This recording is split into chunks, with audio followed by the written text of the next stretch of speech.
Thank you so much for staying with us. Now, let's take a look at these stories and analyze some of them, actually, to get a better understanding of what the stories are about. And Sumba Badejoko, public affairs analyst, joins us virtually now to do that. Good morning, and thank you for joining us. Good morning. Thank you for having me. Well, let's begin with this one, saying that the federal government plans to focus more on domestic resources mobilization to get more collection of taxes, fees, and payments that are due to the government. Do you see this as an efficient way of boosting tax revenue? It's actually the way to go because we have revenue shortage and we have huge debt deficit, which we are servicing. So when you look at this, the government needs to think outside of the box. And part of the way to go is to look inward to mobilize resources. And of course, tax resources is the way to go. Not that they are going to increase the rate at which they are charging individuals, but they are going to look at the tax net and see how it can be expanded. Then look at the way they can block leakages within the tax system. So when they are able to do this too, it will increase the revenue that is accrued from tax. That is, then they have to put infrastructure in place to bring in new investors, new businesses and enterprise to also be taxing later in future. And of course, improve, change the entire tax system from the regressive tax system to a progressive one, meaning the more you earn, the more you will pay. Rather than putting a fixed percentage on every body, that is not going to work, and it's going to be hard for the low-income earners. But when you make it a progressive tax, it's going to be balanced. The more you earn, the more you pay. It means those who are earning low will pay low, and those who are earning high will pay high. And in that way, everybody would be satisfied. You know, those and then luxury item will also be taxed. So if you are going on first class, if you are having more than 4 or 5 vehicles at your disposal, you pay on the extra ones you have. You have more than certain number of buildings to pay on those ones. Payment for land used for commercial buildings will be higher than that of the private residents. These are some of the things that will be looked into to really increase the rates. Well, you know, some of the things that President Bola Tinubu talked about when he was coming into office was the fact that he was going to ensure that Nigerians do not have to pay more tax. And he set up a committee, that's the Tax Policy Reform Committee, headed by Taiwo Oyedele, to ensure that that is actualized. But do you see all of that coming into play, especially seeing that they are saying that they are going to unveil a major tax policy reform very soon? What major tax policy reform should we be expecting? Actually, the outline I just gave are some of the things that they both Taiwo Oyedele and StarTimes the two men that will be in charge of this revenue mobilization. They've hinted on some of these in their various interviews, and that's the direction they are likely to go. And it's a reform. Reform is changing a system from what it is to a new form, to make it better and more effective. So they are looking at it, they are consulting with stakeholders and those who may likely be affected by the new system to try and carry them along and make them still reason. So that's from what they have been saying in various interviews. Those are where people like us were able to jot out some points that these are likely going to be the content of the tax policy when eventually brought out.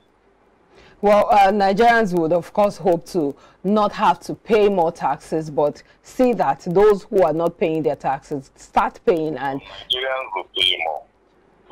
That's for those who are actually not paying as they should right now, isn't it? Yes, those are the ones that I'm talking about. Exactly. Those who have not been paying as they should, and those who have not been paying at all will start paying, and those who are being underpacked, if I may use that term.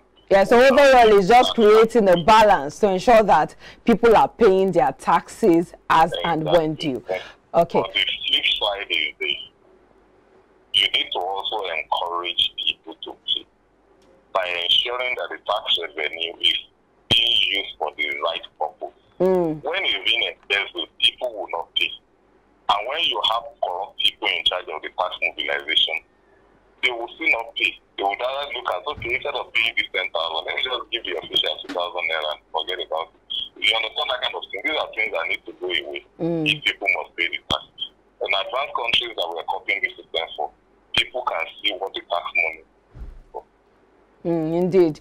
Well, this next story is talking about Sahara Group asking the federal, or rather saying that building in-house capacity can help energy companies in Africa to lower transaction costs arising from legal fees. And this came after the Afrexim Bank Trade Finance Seminar held in Lagos, saying that these trainings and all of the stretch programs will help firms facilitate knowledge acquisition and enhance technical abilities required for complex transactions in the continent and beyond. What do you make of this proposition?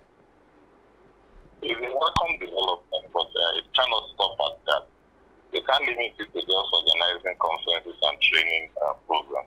We need to go into the education sector and try and restructure the curriculum so that universities will be turning out graduates that will be skilled in this new in these areas that we're talking about, so that we will not be farming out services that we're supposed to source locally to foreign factories and foreign consultancy firms. That is what they are, the idea behind the whole thing. So if we have people who have skills in auditing, in international trade policy and all of those things, they would be the one to do the consultancy locally, and not international consultancy that would charge in foreign currency and at very high rates. All these are what is causing capital flight. But when we have in-house, locally trained people, they will be charged in the local currency, and of course, when you compare, it's still going to be much lower than what other the foreign one would be. And by that, it will bring down the cost of production and cost of these services. Even the contractor value will be scaled down in a way. And that's the whole idea behind the suggestion. And will this drive us closer to the renewable energy goal of the federal government? Of course, it will make them to be more serious about it. Because that's why I said we can't limit it to the content. We need to go to the university and see how curriculum will be reformed and upgraded to the to meet up with the current realities globally. Most of the universities are offering archaic courses, and that's why you have those who have the capacity of sending their children abroad rather than allowing them to school within the country. And these are some of the things that is putting pressure on our foreign. The government, through the Ministry of Education and all the regulatory agencies within the education sector, need to really look at how the NUC, the MPTE, and of course the what do we call the one in charge of College of Education, need to look at the university curriculum and ensure that these skills are now made available for offer in the university, so that we'll be calling our graduates will be skilled in all these things. We already have things that are being set up locally, but they still have expatriate foreigners at the managerial level doing a call for all these things. And even the government too will need to encourage the few ones that we have by making sure that they are the ones that get these services and not the foreign ones. We need to trust the local consultants as well. Exactly, because it's not just about training them, it's also about trusting them enough to employ them.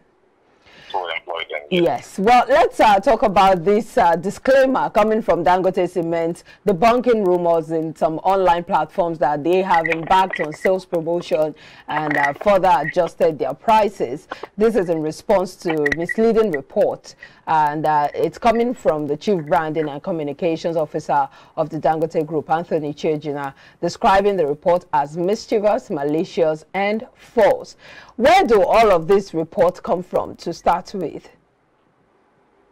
The rumor mills, of course. Is it possible that there's an iota of truth? Because why would someone just sit somewhere and come up with this false story? What's the aim? What's the goal? What I think led to that is because of, Dangote has a major rival in the cement industry, which is BOA. And BOA has announced that a reduction in the factory price. So if they are actually in competition, it is expected that Dangote too will not want to be left behind. And they are both competing. They wouldn't want to fill all this and take over the market. So there is a possibility of a similar reduction coming from that end. But since it has not been made official, that's the reason why the management has quickly debunked it. I had the news and I laughed. I said, well, I've had it until I see it at that price in the market. That's when I'm going to believe it. So when I saw the disclaimer this morning, I was just laughing.